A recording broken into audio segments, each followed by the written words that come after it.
Hello, and thank you for joining us today in our studies of First Kings. Today we come to First Kings chapter 4.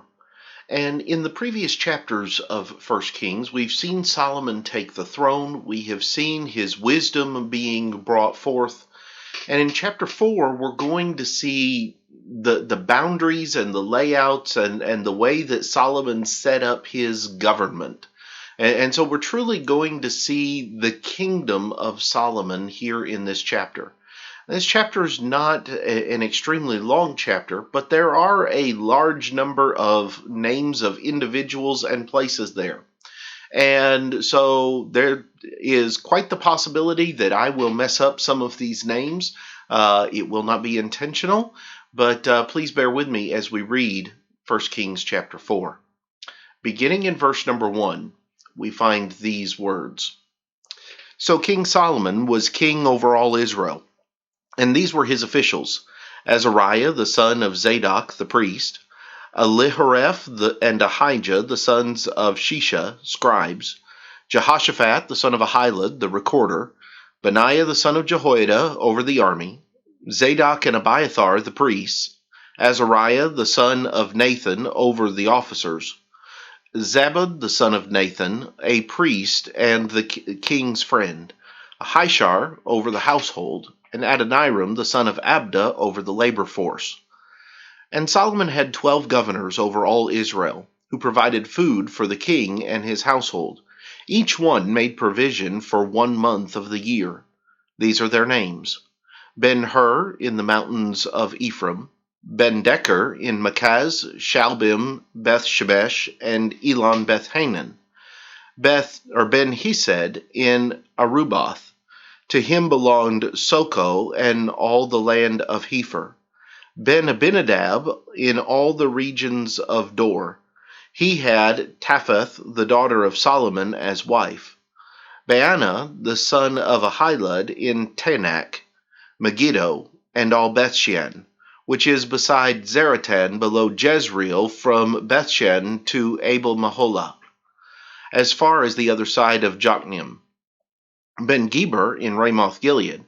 To him belonged the towns of Jair the son of Manasseh in Gilead. To him also belonged the region of Argob in Bashan, 60 large cities with walls and bronze gate bars. Ahinadab the son of Iddo in Mahanaim, Ahimaaz in Naphtali. He also took Basemath, the daughter of Solomon, as wife. Baana the son of Hushai in Asher and Aloth. Jehoshaphat the son of Paruah in Issachar. Shimei the son of Elah in Benjamin. Geber the son of Uri in the land of Gilead, in the country of Sihon king of the Amorites and of Og king of Bashan. He was the only governor who was in the land. Judah and Israel were as numerous as the sand by the sea in multitude, eating and drinking and rejoicing. So Solomon reigned over all kingdoms from the river to the land of the Philistines, as far as the border of Egypt. They brought tribute and served Solomon all the days of his life. Now Solomon's provision for 1 day was 30 cors of fine flour, 60 cors of meal, 10 fatted oxen, 20 oxen from the pastures, and 100 sheep, besides deer, gazelles, roebucks, and fatted fowl. For he had dominion over all the region on this side of the river from Tiphsah even to Gaza, namely, over all the kings on this side of the river. And he had peace on every side all around him. And Judah and Israel dwelt safely, each man under his vine and his fig tree, from Dan as far as Beersheba, all the days of Solomon. And Solomon had 40,000 stalls of horses for his chariots, and 12,000 horsemen. And these governors, each man in his month, provided food for King Solomon and for all who came to King Solomon's table. There was no lack in their supply. They also brought barley and straw to the proper place for the horses and steeds, each man according to his charge. And God gave Solomon wisdom and exceedingly great understanding, and largeness of heart like the sand on the seashore.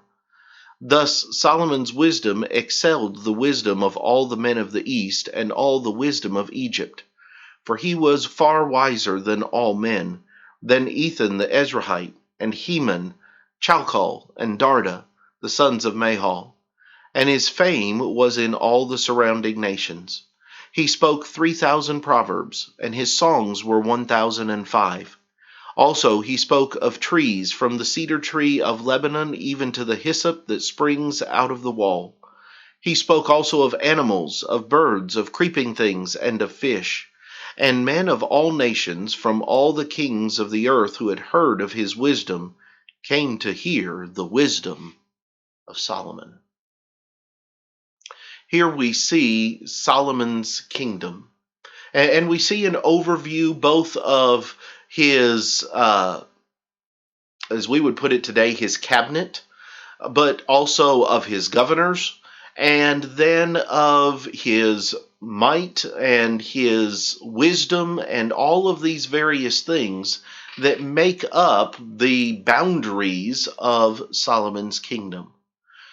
When we come back next time, there are a number of things that we can pull out of this chapter that are both interesting and beneficial to us. And so I hope that you'll join us then. But until then, have a great day.